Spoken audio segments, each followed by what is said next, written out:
si Catalunya hagués de passar per a ser truly global, com un producte tecnològic, en quin punt estaríem com a producte? Som beta, MVP, producte que no m'ha durat mai, mal aplicat, mal explicat? Growth. Perquè el NetApp era la vicepresidenta del portfoli dels quasi 200 productes que teníem i sempre estàvem mirant a quin estat estan els productes. Si Catalunya fos un producte, no és un early adopter, no? Perquè ja hi ha moltíssima gent que ha sortit al mercat global, però no està establert, no hi ha el volum d'empreses que haurien de sortir globalment. Ho dius per la mida o pel nombre? Per la mida i el nombre. Benvinguts i benvingudes a l'Altre Endemà, el podcast on obrim finestres al futur per repensar el nostre país. I ho fem de la mà de l'Ernest Pérez Mas, emprenedor, empresari, fundador d'entre altres Parlem Telecom, amant de la gastronomia i compromès amb Barcelona i Catalunya. I l'Ernest us convida a un espai de conversa que vol anar més enllà de l'actualitat immediata per descobrir noves mirades, projectes i idees que marcaran el demà i, sobretot, l'altre endemà. Aquí parlarem amb protagonistes inspiradors de la ciència, l'empresa, la cultura, la política, l'esport, que s'atreveixen a imaginar i construir una Catalunya millor. Ens endinsarem en històries que qüestionen, propostes que il·lusionen i experiències amb impacte real, perquè entre el que som avui i el que podem ser demà, hi ha tot un món per crear. Esteu a punt per descobrir-lo? Doncs vinga, benvinguts a l'altre endemà. Avui parlarem de Catalunya, però no des del Parlament ni des d'un plató, sinó des d'Olot, Silicon Valley i d'avions anant amunt i avall en aquest món internacional. La convidada d'avui és una d'aquelles persones que, si li mira el currículum, doncs fa una mica de vertigen per tot el que ha fet. Nascuda a Olot, filòloga a Olot, terra volcànica, filòloga, és filòloga en anglès i en alemany. Sí. Als 23 anys te'n vas anar a San Francisco i allà vas fundar una companyia, i que també és una història així una mica peculiar. Has liderat equips de centenars de persones, fent empreses de terreny globals, des de Cisco, NetApp, Procore, ara. Has signat una patent en intel·ligència artificial i has fet un llibre que es diu Truly Global per tal d'ajudar a que s'estudien universitats per ajudar a fer globals diverses companyies, no? A més, ets cofundador d'organitzacions globals, de dones en tecnologia, i has rebut la Creu de Sant Jordi, i per acabar-ho d'adobar ara ets diputada al Parlament de Catalunya. També ens explicaran alguna d'aquestes coses, no? Avui no només volem parlar de la catalana que ha triomfat a Silicon Valley, sinó que com es veu a Catalunya des del món, no? Que d'això va una mica aquest podcast, no? Què és el que podem fer els catalans i com ens han de veure la resta del món, parlant de tecnologia, de talent, d'economia, de política, així que benvinguda a l'altre endemà. Moltes gràcies. Escolta, avui hauríem de veure la teva experiència, no? D'anar amunt i avall a San Francisco. Quan mires Catalunya des de fora, com si fossis un inversor i haguessis de vendre el producte, què és el que veus? Quina seria la fitxa de producte de Catalunya de referent al món? Per un americà. Sí. Perquè jo només tinc l'experiència americana, no? Però crec que un japonès o així també ho podrien entendre de la mateixa manera. Molt de talent, molts idiomes, molta oportunitat, molt de màrqueting de moltíssimes startups. És una ciutat que està bullent, no? No parlo perdó, estic parlant de Barcelona, que a Catalunya, evidentment, hem de fer que es reparteixi més bo, no? Però jo ho vendria, i ho he vengut, perquè he portat una empresa aquí, el NetApp, vaig ser jo que amb un equip van decidir que entrés a Barcelona, va ser agafar els executius dels Estats Units que volien obrir una oficina de ventes, no? I se'n anaven a anar cap a París o Amsterdam, i jo vaig sentir que estaven parlant d'això, i els vaig dir, hey, what about Barcelona? I vaig trucar a Acció, vaig escriure a Acció, en aquell moment que hi havia el conseller Puigneró, i van començar a enviar decks i d'Irlanda i de París i d'Amsterdam, i jo els anava trucant i deia, no digueu això, perquè jo sabia el que havien de dir, no? I el que vàrem fer és una excursió a entendre Barcelona. No? Vàrem venir a veure oficines i entendre el talent i escoltar acció, no? que vam fer un paper superbo d'explicar que aquí hi havia moltíssim talent i molts idiomes, perquè en aquell moment el que volíem era gent que contestés els telèfons així en francès, en italià, en alemany. Hi ha alguna cosa que quan has tornat des del Silicon Valley a Catalunya t'hagi sorprès negativament? Sí, que de l'ambient que estic acostumada, la gent es celebra moltíssim, els empresaris. Es celebra, què vols dir? Se celebren, se'ls té molt ben considerats. Aquí, a Catalunya? A Estats Units. A Estats Units, perquè no... Al Silicon. M'has preguntat una cosa t'ha sorprès, que la societat ho rebutja bastant, el fet de, ostres, tinc una patent, jo ara he fet la segona patent, ho haig d'explicar a tothom tu, no? És com aquesta falta de reconeixement de l'esforç, no hi acaba de ser. I mira que vaig a premis i sopars i d'on estic i no sé què, però en general hi ha com un sentiment d'enveja. Enveja. És el que veig jo, jo fa 2 anys que estic aquí, que és el que veig, sí. I el Silicon, que va, és al revés. Yes! Sí, i el que triomfa és Bill USA. Sí. Sí, és molt com l'envers, és interessant. Jo sempre dic, però per què no podem estar contents? Per què no pots dir t'estimo? Per què no pots dir moltes coses, no? És, cultura diferent.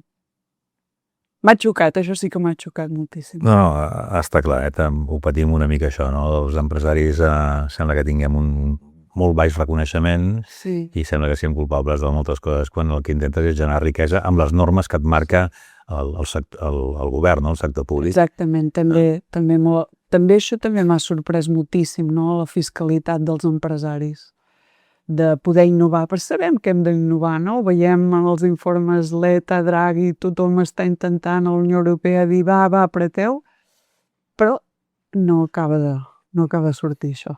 Si Catalunya hagués de passar per ser truly global, com un producte tecnològic, en quin punt estaríem com a producte? Som beta, MVP, producte que no m'ha durat mai, mal aplicat, mal explicat? Growth. Perquè jo era la cap de... Growth value, no? Growth. Perquè el NetApp era la vicepresidenta del portfoli dels quasi 200 productes que teníem i sempre estàvem mirant a quin estat estan els productes. Si Catalunya fos un producte, no és un early adopter, no? Perquè ja hi ha moltíssima gent que ha sortit al mercat global, però no està establert... No hi ha el volum d'empreses que haurien de sortir globalment. Ho dius per la mida o pel nombre? Per la mida i el nombre. Les dues coses. No en són prous. No hi ha prous mangos i hipres i fruit rabbits, no n'hi ha prous. Hi ha d'haver-hi més. I això és per la manca d'aquesta cultura empresarial, és per manca de finançament... Jo crec que bastant és el finançament, perquè d'idees n'hi ha moltíssimes. Jo ara inoficialment estic assessorant, sense cobrar res ni fer res, com a 4 startups.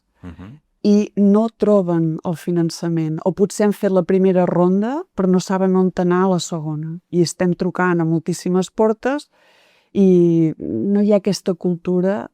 És que s'ha de crear, ha de ser com un cercle viciós, no? Sí, les fases aquestes de Friends, Family and Fools, no? Els primers que et donen suport. Sí. Després passa als Business Angels. Sí, que en comencen a haver-hi, que en comencen a haver-hi. I n'hi ha, jo soc part d'alguns esforços d'aquests, però no són prous i no hi ha prou capital, no, que es necessita. Ens falta una fase d'acumulació de capital, no? Falta inversió, potser estrangera, si no la tenim des d'aquí, perquè estem molt acollats fiscalment, ha d'entrar d'alguna manera. Quines 3 fortaleses creus que té Catalunya que el món no acaba de veure o que no comuniquem prou bé? La cultura, els valors humans, i jo crec que la cultura de l'esforç encara hi és. La gent penca, la gent vol pencar. No és això de que la gent no vulgui treballar. La gent és molt amable, s'hi vol posar, vol participar, però hi ha alguna cosa que no acaba de deixar de florir. Però és una cosa derivada de la pressió política o mediàtica social, és a dir... Potser diria fiscal Sí. i mediàtico-social, que has dit. Per tant, paguem massa impostos i això no estimula... No hi ha no està ben estructurat. Que, per exemple, una persona jove de 30 anys que ja ha treballat amb una tecnològica aquí, que llavors ell digui, doncs, o ella, doncs ara jo faré la meva. Que surti al Silicon, el que fas és te'n vas a treballar a Cisco i al NetApp i no sé què, i ho aprens, i després te'n vas i fas la teva, perquè per què? Perquè ja t'han donat stock options, perquè ja tens algun capital i perquè coneixes a gent que et pot ajudar. Aquí no existeix això encara. No tenim ben establert. Però per ganes, hi ha moltíssimes ganes i moltíssima gent que ho està intentant i provant i alguns se n'en surten. Quan intentem exportar al país, no? Cultura, política, empresa, tot alhora, quins errors cometem? Quan sortim... Com sortim, sí. Quan sortim. Pensar que la gent treballarà al nostre ritme. Vull dir que la gent treballa a un ritme més lent o més ràpid. Molt diferent. Molt diferent. Molt diferent. Quan parlem de l'eficàcia, de ser eficient o de la cultura de l'esforç, tot això, jo me'n recordo abans d'arribar aquí, em convidaven a coses, vine a presentar el que de Sant Jordi, medalla, no sé què, uns emails així. I jo llegia i deia, ok, quin dia voleu que vingui? No? I quan vaig tornar em van dir, ostres, tu ets com molt maleducada, contestes les coses molt ràpidament. Deia, perdoneu, és que anava molt ràpida quan treballaven allà. Són cultures molt diferents que quan anem a jugar amb els xinesos, o amb els americans, o amb els canadencs, o amb els australians, o amb els japonesos, van molt més ràpids.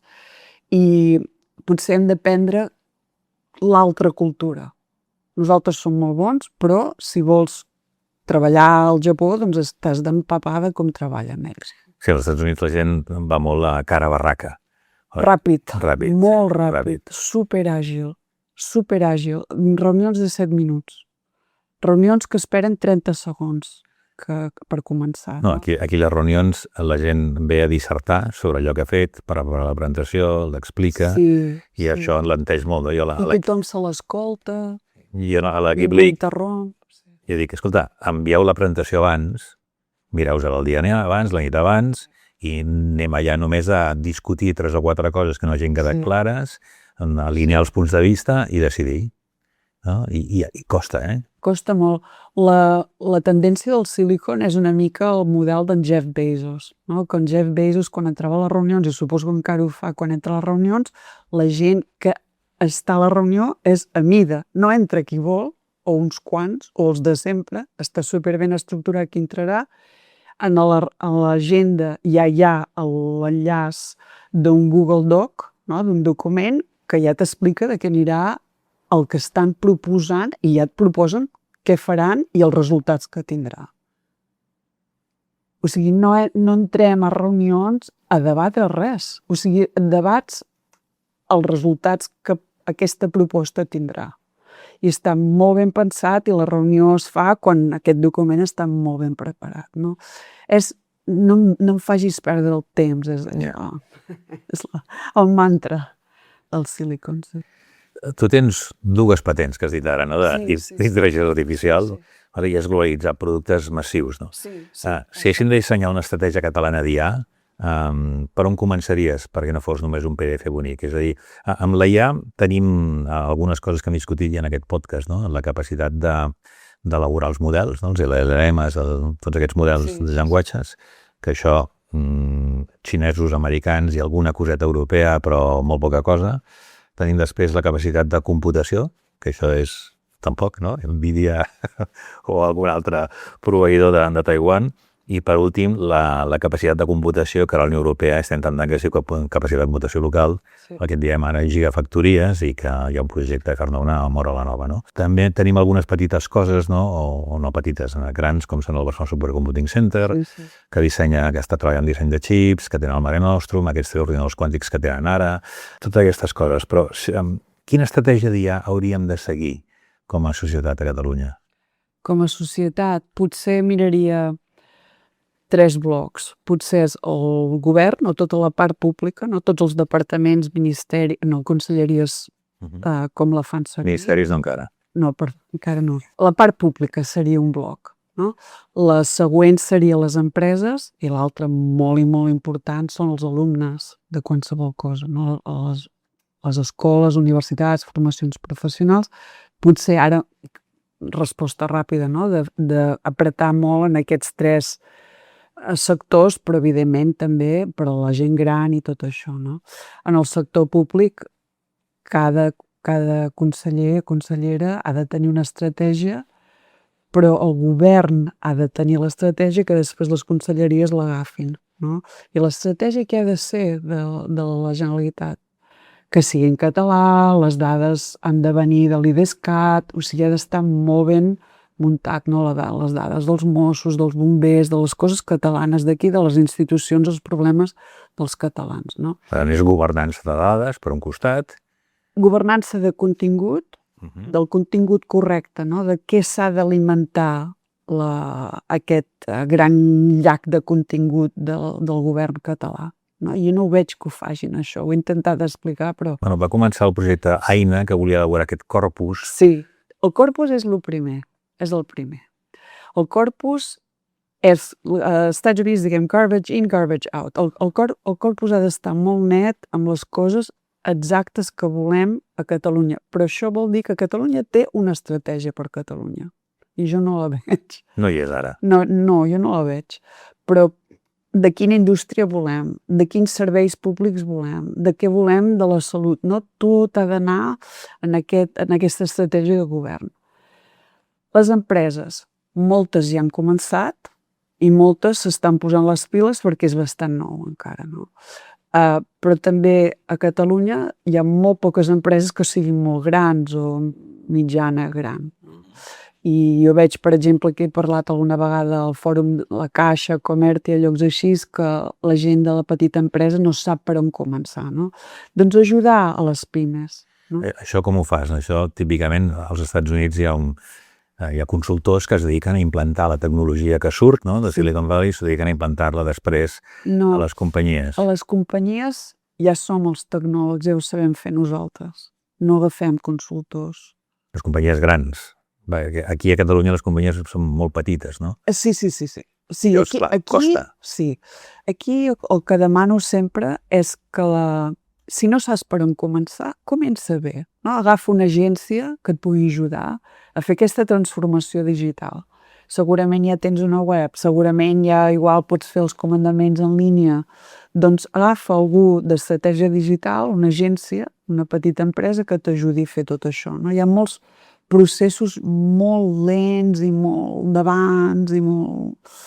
No? Jo tinc exemples, no? D'arribar a Catalunya i haver de fer coses al notari. No? Ostres, el Col·legi Notarial de Catalunya necessita una bona sacsejada. No? Doncs tot això, sí, hi ha agències que els poden ajudar a fer tot això. És realista que Catalunya pot tindre un o dos hubs tecnològics rellevants a nivell mundial? Si el govern hi posa les ganes i els diners, sí. Una mica encara vivim de les empentes dels anys finals dels 80-90 i després de l'etapa del Mascollell, no? Quan va crear... Sí. Vivim encara d'aquelles inèrcies. Les idees i tot això, no? I crees...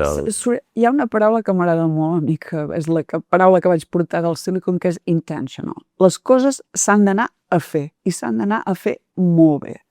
Si, diguem, volem que surti un gegant tecnològic català, doncs diners, igual és anar al BCC i dir què hi ha aquí dins que sigui català, que l'hem de recolzar moltíssim i posar gent i posar diners i fer com un laboratori d'experiments. El Silicon, jo vaig portar al Innovation Lab 11 anys. Allà entrava gent amb unes idees que no estaven gaire ben desenvolupades, però quan sortien ja tenien una empresa. Ara que dius això, mira, al BCC vaig estar-hi fa pocs dies, amb el seu director nou, i han creat amb el Cristian Cantón. i han creat el que en diuen AI Enterprise Lab. Sí, això perquè, és clar, ell ve d'aquí. Ell ve de Meta. Era un engineering manager de Meta. En Cristian ho sap molt bé com s'ha de fer tot això. D'això ho han creat i de fet ens van oferir, parlem de col·laborar-hi, no? Per fer proves de concepte, millorar la veu dels agents digitals en català. És així. I li hem dit que, home, que siguin encantats, no? De començar a col·laborar per fer aquesta transferència tecnològica i després poder-la aplicar nosaltres mateixos i replicar-la, portant-la en les altres companyies a les quals es pugui distribuir el concepte d'intel·ligència artificial aplicat a l'àrea d'atenció al client, l'àrea de logística... Clar, hi ha tant a fer, us poden ajudar molt i vosaltres us podeu ajudar molt en ells, que ells entenguin els models empresarials, no? També. Sí, si poguéssim tancar 3 grans aliances a Catalunya, amb universitats, amb empresarial, amb cultura, amb qui aniries a parlar? MIT. MIT, sempre anem a parlar el mateix. MIT. I sé que un delegat de la Generalitat abans del Silicon, un amic meu, estava a punt de tancar abans de que entrés aquest govern i aquest govern ho va tancar, no? Jo, MIT, seguríssim, no? I per exemple, amb el tema de salut, l'Hospital de San Francisco és el més bo dels Estats Units, m'agradaria veure, segur que ja hi ha alguna cosa, i com que aquí se'ns dona molt bé tota la biomèdica i la recerca mèdica i així, potser el Johns Hopkins. Escolta, des del punt de vista de les decisions sobre dades, ètica, regulació, sovint es diu que a Europa regulem molt sobre coses que no tenim, que ni hem inventat ni que tenim, no? I en canvi Xina i els Estats Units van a una velocitat molt diferent des del punt de vista de creació de coses amb un entorn regulatori diferent, no? Aquí som els reis de dir, no, el processament de les dades ha de ser amb aquestes regles, s'han de tractar les dades internament a Europa o en aquestes localitzacions, no? Tu creus que això ens alenteix, ens empetiteix? O sigui, regular sobre coses que no hem inventat, té algun sentit? Jo el que veig és potser 2 coses, que hi ha moltíssima regulació, no només amb dades, però amb tot. És com una cultura, que tot està sobreregulat, no? I a més, perdona, ara que ho dius, tinc un amic que em deia, no, és que ara m'he vingut a cap una cosa, si tu llegeixes els BOEs dels últims anys, la comunitat autònoma dintre del Regne d'Espanya més productiva en pàgines de BOE és Catalunya. Però gairebé el doble de, per exemple, algun altre com el País Basc, no? Vull dir, sí que ens agrada molt regular i els catalans més que ningú. Em dóna ansietat això, perquè estan al Parlament ara, és que cada 2 setmanes passem lleis. I sembla que el Parlament, si no fa lleis... Qui les coneix, aquestes lleis? Jo parlo amb empresaris o empresàries que em diuen que tenen 1, 2, 3 advocats només per veure què ha sortit, no? Que és normal que surtin lleis i que hi hagi lleis, però és que la velocitat que surten, la quantitat és molt gran. El que veig també és que la regulació, l'ètica de les dades és molt i molt important, perquè és molt perillós que un altre país o que segons qui tingui les teves dades. Però l'altre dia estava comprant 3 entrades per anar a veure una pel·lícula i és que em demanaven el carnet d'identitat. Per anar a veure una pel·lícula? Sí, aquí a Barcelona. Al futbol te'l demanen per si hi ha un acte de violència i amb imatge de determinar qui era. Perdó, perquè m'han d'agafar el carnet d'identitat. No ho sé. Potser ens hem passat una mica. Bé, no tothom, no? És que si et passa alguna cosa, m'ha de passar al cine. Però sí, això són coses que xoquen moltíssim. Als Estats Units et demanen el Social Security Number per anar al cine i és que et diran que si t'has perdut l'ensenyament, no? Escolta, has creat i liderat xarxes de dones en tecnologia. Sí, no? sí. Com estem aquí a Catalunya amb aquests percentatges? Perquè quan tu mires les dones que estudien les professions STEM, no? Ciències, tecnologia, enginyeria i matemàtiques, estan al voltant del 15%, no? No passa d'allà, no? Sí. Per què ens passa això? Bueno, primer perquè no hi ha molta empresa tecnològica aquí. No n'hi ha.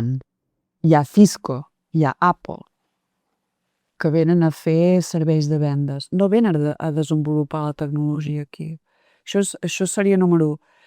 Però que jo parlo molt amb les noies de la Cambra de Comerç, que hi ha l'Observatori de la Dona allà dins, que les dones en el món empresarial aquí sí que hi són a entre 30 i 40%, que és més que als Estats Units en certes indústries.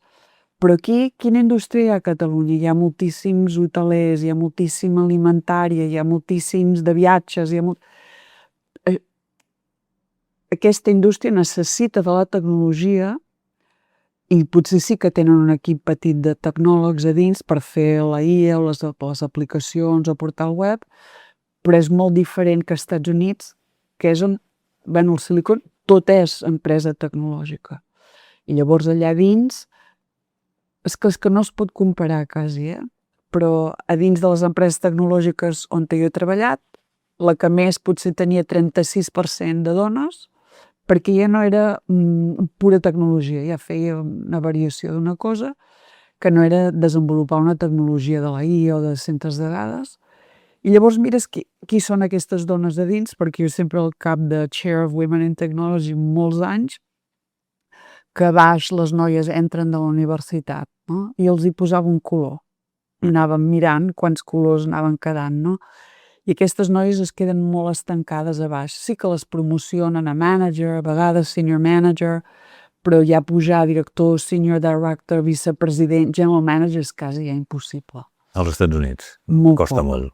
En empreses tecnològiques, en empreses tecnològiques i en els equips de dins d'aquestes empreses o el R&D o Product and Technology, potser un 6%, 7% són les dones. És a dir, la tecnologia d'avui en dia està majoritàriament feta per als homes. I això també potser les dones han dissenyat l'interfàs, potser les dones han posat l'idioma dins, entens? Potser les dones han fet que el contingut estigui molt ben escrit, però les dones que estan codificant el producte i que tenen el lideratge de dir no vull que surti al mercat són molt poques. Tu formes part d'aquest grup del 2% de dones a Nord-Amèrica en equips d'alta direcció, no? Sí. Quin consell donaries a les nenes d'aquí per tal que puguin tindre una opció més ambiciosa, no? Per influir una mica en el món i trobar posicions rellevants? L'altre dia em van convidar allò al Banco d'Espanya a fer això, no? Hi havia una senyora que va dir explica'ls els cèntims que guanyes. Però home, és que jo ja no sé què dir. És un gran incentiu, no? És un bon incentiu. Perquè ja ho hem explicat tot. Us necessitem, us tractarem bé, és possible, són bones feines, però les perdem, a les nenes les perdem. No? Les perdem de petites ja, de com parlem amb elles també tenen molt pocs referents, o tenen referents que són cantants o actrius o noies del YouTube que es maquillen. No sé, és que les perdem. I jo he estudiat 5 anys a Stanford, aquest problema, que les hem d'anar a buscar i quan en trobes una és que l'has de portar així amb safata. Però les perdem per quin motiu? Per aquesta manca de referents que dius? Perquè no els agraden les professions, però... Hi ha molts estereotips, també. O potser no hi ha programes a les escoles de reforçament de matemàtiques o de física, de química, per les nenes. Jo és que ja no sé què hem de fer, perquè fa tants anys que ho estic intentant i els números són bastant iguals. De fet, ara, amb en Trump al poder, ha anat molt enrere, no? Perquè hi ha una pujada a l'extrema dreta que diu que les dones s'han de quedar a casa, que les dones no han de votar. A mi al Parlament m'han dit que feixuc, que soc un feixuc, que feixuga, no sé com es diu. Sí, que pesat. Que soc una pesada. T'ha dit això? Sí, i tant. Moltes vegades. En el Parlament de Catalunya? Sí, i tant. I això que et diuen altres diputats d'altres grups? D'un altre grup, més de la dreta, sí. Ho va dir. Però tu no te'n canses de tot això que parles de tecnologia? No. Escolta, el concepte de fuga de cervells en parlem molt, no? Però també hi ha molts catalans fora, tu has tornat, no? Hi ha molt talent català estès pel món, no? No sé, l'altre dia podíem parlar de molta gent que segur que coneixes del món de Google, l'Oriol Vinyals, hi ha molta gent que estan pel món que són catalans i que estan influint realment en decisions, no? Realment, per tant, tenim talent. Molts. Com actuen aquesta gent quan són fora? Actuen com a referents a Catalunya? Això t'ho has explicat ara abans, que vas influir perquè l'empresa s'instal·lés a Barcelona per compte d'altres llocs, no? I hi ha aquest sentit d'identitat i de pertinença col·lectiu? He vist 2 o 3 persones fer alguna cosa semblant. la Zen de Bo, per exemple, que va ajudar amb Apple, jo he ajudat amb NetApp, no conec, en Christian ara que ha tornat, no? I agafa el relleu en el BCC, tant de bo la gent tornés i pogués accelerar el BCC. Què necessita algú per tornar? Perquè, clar, quan estàs en posicions d'allà... Necessites moltíssima estabilitat financera, necessites que la teva parella li sembli bé, necessites passar un any aquí de què està passant, perquè tot és molt diferent, els impostos són diferents, t'has de buscar metge, dentista, pis, a mi em va costar un any trobar un pis per la meva família. Jo crec que tornar, per exemple, el conseller Duch va anar a Califòrnia un parell de vegades i em va demanar abans per què no tornen, no? Què està passant?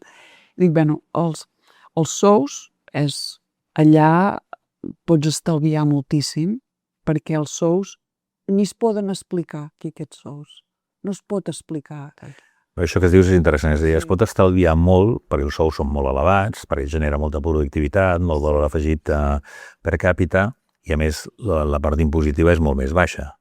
No, els impostos allà jo pagava molt més del que pago aquí. Bé, estàs a Califòrnia i té un impost estatal molt elevat. Molt alts, els impostos a Califòrnia. Texas o Washington són molt baixos, no? Els impostos a Califòrnia, que la gent no malentengui, això són altíssims. Val? Jo crec que una persona aquí que guanyi, no sé, ara diré, 200.000 euros a l'any, també són 44-45% d'impostos, no? Allà que és quasi el 50%. Però te'n donen tants de cèntims perquè no només et donen un sou base, et donen un bonus, et donen stock options. La gent allà, quan vas a negociar una feina nova, t'importa el sou, però el que t'importa és els stocks. No? Per això la gent està fent una riquesa important. Tornar vol dir deixar tot allò. Vol dir deixar-ho. I a vegades per la família, també si ja tens nens en allà, i els meus nens són tots d'allà, vull dir, no han volgut venir amb mi, els meus nanos. No els atrau viure a Catalunya? No, perquè tots han estudiat en universitats allà, ja treballen allà, tenen parelles allà, tots els veïns, tothom és d'allà, no? Sí, si poguessis dissenyar un programa per a treballar el talent català, això que et preguntava el conseller d'Afers Exteriors, què recomanaries que fes? Jo vaig demanar això, en una comissió. Un programa d'aterratge aquí, no? Sí, ho vaig demanar. Un any de seguiment, un any d'explicar com funcionen els impostos, de quines feines hi haurien. Potser és que te'n recordes la paraula intencional que deia abans? Agafa 20 persones i posa'ls a davant de coses molt potents. No? Però ha de ser gent que estigui disposada a tornar, perquè tornar després de molts anys és complicat i difícil. No és allò, me'n vaig a Catalunya. Sí, és molt xulo dir que jo ara estic molt contenta, però fa 2 anys que estic aquí.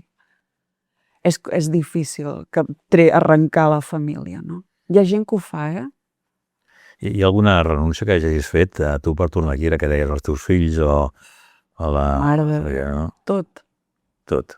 Els veïns, el sou, la feina, i tot i amb això, i aleshores tot i amb això, què és el que atrau de Catalunya per tornar? Ho va demanar el president Puigdemont, bàsicament va ser això. Però si és una renúncia, el 100% de la teva vida. I perquè el tòpic típic de que aquí som Barcelona o Catalunya, no? Una ciutat que genera startups, però que a més s'hi viu molt bé, veniu pel nostre clima, veniu perquè es menja bé, veniu perquè tenim un atractiu cultural, tot això funciona, però té un cert límit, no s'acaba aviat.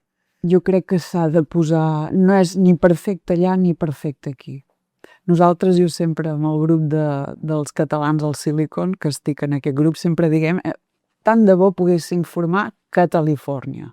No? Molts valors d'aquí, els drets humans d'aquí, i si vols, poder innovar a la velocitat d'allà, que t'ho deixessin innovar a la velocitat d'allà. De fet, Califòrnia, que ho dius, és una cosa curiosa perquè és l'únic territori d'Amèrica en la colonització del qual hi van participar catalans. Això me'n recordo una vegada. Sí, Gaspar de Portugal, Josep per Serra, són tots allà, són Pere els de carrers Fages. de casa meva, sí. Sí, doncs eren els soldats, l'expedició aquella, que van sortir des de La Paz, a la Baixa Califòrnia, i van tirar per tota la costa amunt i van construir Los Angeles, Santa Mònica. És que si vas amb cotxe de Los Angeles a San Francisco ja veus no sé què de les Pulgues. Vull dir, és que tot té noms català, francès, Santa Anna. Sí. Tots els carrers. Hi havia fa anys, ja no sé si encara existeix, un acord de col·laboració entre Catalunya i Califòrnia. Encara existeix, això funciona? Som com germanes, sí. I això dona alguns avantatges? No. Jo no n'he vist mai cap, perquè de fet jo soc del Catalan American Council, que potser fa 10 anys que em van dir Anna, podria ser el spokesperson, i jo i tant encara ho estic esperant. Sí que és xulo dir que són germans. Sí, queda bé. Escolta, tu vens d'un món on els resultats són molt mesurables, no? El món del management, de la tecnologia, objectius clars, concisos, assolibles, exàmens trimestrals, reunions ràpides, executives, de rapidesa en tot, no? Tu has entrat ara en la política catalana com a diputat del Parlament, no? Què és el que més et sobta de la política catalana? La primera cosa que em va sobtar moltíssim és que tothom vol algunes de les mateixes coses, i ara la gent s'empiparà, però... Tothom vol les mateixes coses? Algunes de les mateixes coses. Universitats gratuïtes, superbona educació per tothom, pública. Ningú et dirà que no, a aquestes coses. Sanitat pública, la gent ho vol, això. Això va ser el que dic, ostres, escoltava la gent del partit que fos, de la CUP, de Comuns, tothom vol una bona sanitat pública, no? Als Estats Units no. Als Estats Units volen mútues, per exemple. Això és el primer que em vaig xocar. Aquí també paguem mútues, paguem sanitat pública i mútues. Hi ha gent que sí. No tothom. No tothom, però una bona part de la població. Perquè després la sanitat pública acaba estant col·lapsada. Sí, aquest dematí he trucat a ginecologia i m'ha dit no tenim cita. Dic, doncs quan he de trucar? No en tenien. No en tenien? Ni per d'aquí uns mesos no, directament no n'hi ha. No m'ha dit, no en tinc. Esclar, llavors em dic, ostres, igual sí que necessitaré una mútua, no? Sí, lògicament. Però al final hi ha aquella pregunta que feia sempre el Josep Pla, no? Tot això, qui ho paga? Els empresaris. No, però algú ha de pagar, no? Esclar. Està molt bé tenir molt bons serveis, està molt bé, però això s'ha de pagar, no? Però per això que entendre que l'empresari és com molt útil a la societat, no ho entenc que vagin tan en contra, perquè en realitat jo alguna vegada ho he demanat a polítics a dins del Parlament de dir, però tu d'on et penses que venen els cèntims? Exacte. Que es fan amb una impressora. Qui genera riquesa? Però això és de nen de 4 o 5 anys que es pensen això. Jo de petita m'ho pensava, ho vaig preguntar, dic, qui fa aquests diners? No? Sí. Això també em va sorprendre això, no? Que hi ha coses que la gent està bastant d'acord i llavors hi ha coses que no estem gens d'acord. Em va sobtar moltíssim 8 partits, perquè jo vinc de 2 o 3, no? En Bernie Sanders, els demòcrates, els republicans, i que cada cosa s'ha de debatre 8 vegades. I jo que vinc, que no entres a la reunió si no t'has llegit el document i ja està tot paït, ostres, això sí que em va xocar moltíssim. No puc marxar, no. Has d'escoltar a tothom. A tothom. I igual te diuen el mateix. I per tant es fa tot molt llarg, molt pesat. Molt llarg. Molt pesat i ineficient al final, no? És molt llarg. Es podria fer més fàcil, més ràpid, sí. Però el president Rull en parlem molt, d'això ell ara ha promocionat a 2, o no sé qui ho ha fet, però la mesa del Parlament han triat a 2 lletrades, que una és una lletrada que vaig anar amb ella a veure el Parlament d'Oslo, a parlar d'intel·ligència artificial, no? Perquè el president Rull ja ho veu que el Parlament ha d'anar d'una altra manera. Ell és molt executiu, ja li agradaria que les coses anessin molt més ràpides. I tu has d'estar allà aguantant gent que diu el mateix de manera repetitiva perquè necessita els seus 5 o 10 o 15 minuts. També el que és interessant és que no totes les 8 persones són experts en aquella cosa. Això sí que és diferent, no? Que jo vinc d'un món que és que no parles si no ets un superexpert d'un tema. Però, esclar, no tots podem ser experts de tot, no? Va molt bé que dins de l'equip hi hagi un metge, que hi hagi un empresari, que hi hagi un tecnòleg, que hi hagi un mestre, que hi hagi un advocat, que hi hagi un alcalde, no? No tots els partits ho poden tenir, esclar. I aquí diu que la política crema marques personals, no? En el teu cas, el pas per la política, que hi portes 2 anys, no, aproximadament, com influeix en la marca d'Anna Schlegel? Res. Cap Jo impacte? no m'ho miro, això, no. De fet, m'han fet estudis de veure on està la meva mare, que hi està encara millor, perquè l'angle és, mira, que hi ha una persona que ha passat, que té fundacions, que és innovadora, empresària, i ara entén el món de la governança, que és com molt complet, això. Per tant, per tu és positiu. Superpositiu. Perquè hi ha molta gent que després, quan entra a la política, se'n surt amb una etiqueta que la societat té Però catalogat. les etiquetes de les altres persones no molesten pas. Evidentment, fa molts anys que porto etiquetes, però això, els americans no ens ho mirem gaire, això. Aquí sí, però no gaire. Quin és el... Si el projecte de Catalunya no arribés allà on voldries, quin és el fracàs col·lectiu que creus que més et costaria acceptar? Que parlem molt de les situacions, però no acabem d'aterrar què s'ha de fer i com ho farem i per què s'ha de fer i per quins resultats. Per tant... No som executius. No som executius. No. Ens queixem molt. Val? I m'hi poso dins. Jo ara, ja, vinga, com a català. Això, has vist això? Quina barra, que no sé què, quin morro. Vale. I ara què vols fer amb tot això? Ai, no sé, ja s'espavilaran. No. Hem de ser una societat, no sé, ara aquí m'hi estic posant, però com hem d'aterrar més els problemes grans amb solucions possibles amb el que tenim, que siguin realístiques, es pot dir? Realistes. Realistes, perdó, i que donin uns resultats diferents, i anar fent. No perquè un acord s'hagi fet, vol dir que ara ja està. No, s'ha d'anar apretant. I a mi m'agraden molt els processos àgils d'enginyeria, perquè no acabes mai. Jo et soc un fan. Clar, s'ha d'anar mirant, s'ha d'anar estudiant. Ha sortit bé, ha sortit malament. Si ens ha sortit malament, no passa res. Però ho hem de canviar. I anar fent. Però aquesta dinàmica aquí no la tenim. No sé si hi ha països del món en què l'apliquin, per exemple, els projectes d'inversió en infraestructures, no? És a dir, fas una carretera d'aquí, al punt A al punt B, veiem al cap del temps quin projecte hi havia, quants cotxes hi havien de passar, quin tràfic hi havia d'haver-hi, i potser hem invertit molts diners en llocs on no hi passa ningú i no n'hem invertit en llocs on hi hauria de passar molta gent. I en llocs on hi hauria de passar molta gent està molt col·lapsat, com és el cas aquí de la P7 o les infraestructures de trens, etc. No? O sigui, no hi ha projecció de quin objectiu farem per a aquesta inversió col·lectiva. Com que vinc del Silicon, estic molt entrenada a pensar en problemes molt grans. Tot això de les infraestructures m'agradaria entendre, no ho entenc, al nivell aquest d'aterrar-ho, de si hi ha com caps de producte, no? De gent que vagi seguint un grup de carreteres, per exemple, i vagin explicant ens falta això. No, mira, ara que ja ha passat un accident. No, d'anar planificar, vetllant constantment. Aquestes 5 carreteres són el teu problema. I te les estimaràs i lluitaràs per elles i tindràs pressupost i les cuidaràs com si fos un producte. No ho veig tot això. Tu a San Francisco fas servir els Waymo, els taxis? Els Waymo, sí, tant, perquè és que si no vas enlloc. Els Waymo són aquells taxis que tu els demanes, van sense conductor, van sols, van per l'autopista sense 110, esquiven, passen, et donen els semàfors, no tenen pràcticament accidents. Ara ja està molt establert, sí. Per què no tenim aquí coses com aquestes? Per als sindicats dels taxistes, suposo, no? Sí, hi ha sindicats dels taxistes. Sí, jo el que sé ara és que Uber començarà a fer proves d'aquestes a Madrid.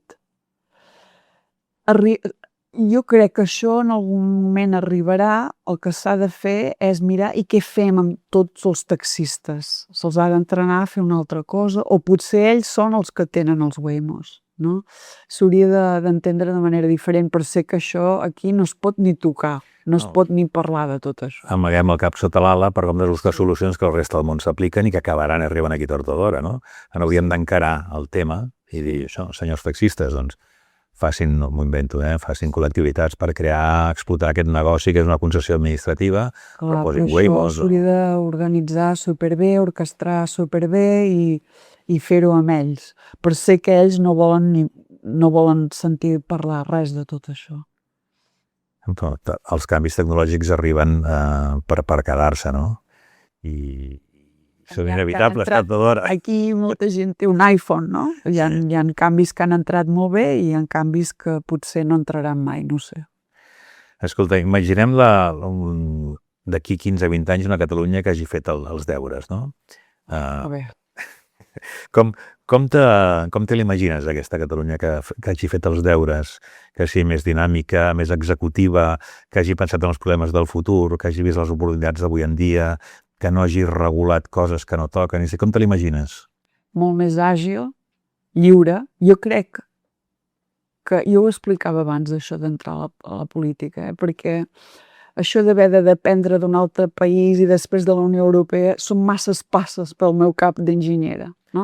Bueno, als Estats Units és una mica així, no? Hi ha uns estats federals, que tenen moltíssimes atribucions, no? Sí. De vegades la gent aquí, quan fa una comparativa, diu, home, aquí és un estat molt descentralitzat. No, als Estats Units hi ha llocs on pots conduir als 16 anys o als 20. 15 i mig. Pots veure al carrer alcohol o t'has de comprar alcohol en una botiga. Poble, això, sí. Exacte. Sí. Existeix pena de mort o no existeix? És a dir, la regulació és completament diferent a molts estats, no? Tots els governadors... Sí, quan votes... En allà votes moltes coses estatals. No?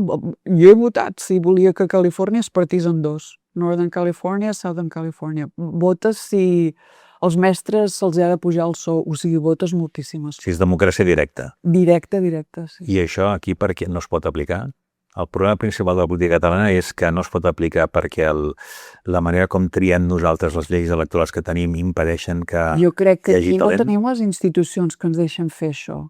No? Però no les tenim perquè depenem d'un altre estat. Depenem d'Espanya. O en aquelles matèries que podríem legislar aquí, com per exemple la llei electoral catalana, que és famosa perquè no s'ha fet mai, no es podrien posar d'acord amb una llei electoral oberta, que la gent votés persones o... Home, esclar, tot això són possibilitats, però el ritme que anem al Parlament i, no sé, tants partits i la dependència d'Espanya, tu m'has demanat quina Catalunya t'imagines. Jo la veig lliure, independent, moderníssima, amb els impostos que es quedin aquí. Imagina't els impostos que es poguessin quedar aquí. Aquests mestres no estarien avui al carrer, no? Amb els recursos que ens mereixem, amb tota la força dels catalans que ens agrada viatjar, innovar, i amb tots els valors culturals. És que jo ho veig. Molt bé, escolta'm, anem acabant. Si haguessis d'enviar un missatge de veu en 30 segons dels catalans que ja has campat pel món, per tal que contribuïssin una mica al nostre país, quin missatge els hi faries arribar? Que tinguin influència a dins de la seva empresa per fer alguna cosa. Per exemple, que l'aplicació estigui en català. No? Hi ha catalans que han fet que l'aplicació estigui en català. Que un dia pensin en tornar, també, a donar, no? A tornar el que han après en altres llocs, a Austràlia, al Canadà, hi ha llocs molt ben organitzats, no? A Suïssa, que tornin a donar. Doncs escolta, gràcies, Anna, per haver vingut i per haver-nos donat una visió global de Catalunya i per pensar en l'altre demà d'aquest país. Molt bé, moltes gràcies. Gràcies a tu. Gràcies per escoltar l'Altre Endemà, l'espai creat per l'Ernest Pérez Mas, on el pensament obert i les veus diverses s'ajunten per dibuixar futurs possibles. Esperem que aquest episodi t'hagi fet reflexionar, t'hagi inspirat o t'hagi despertat noves preguntes. Si vols ser part d'aquesta conversa i no perdre't cap capítol, subscriu-te i comparteix el podcast amb qui vols que també formi part d'aquest moviment cap al futur. Ens pots trobar a totes les plataformes i xarxes on t'esperem per sumar més veus i experiències. El proper mes seguirem explorant, perquè el veritable endemà sempre està per construir. Fins aviat.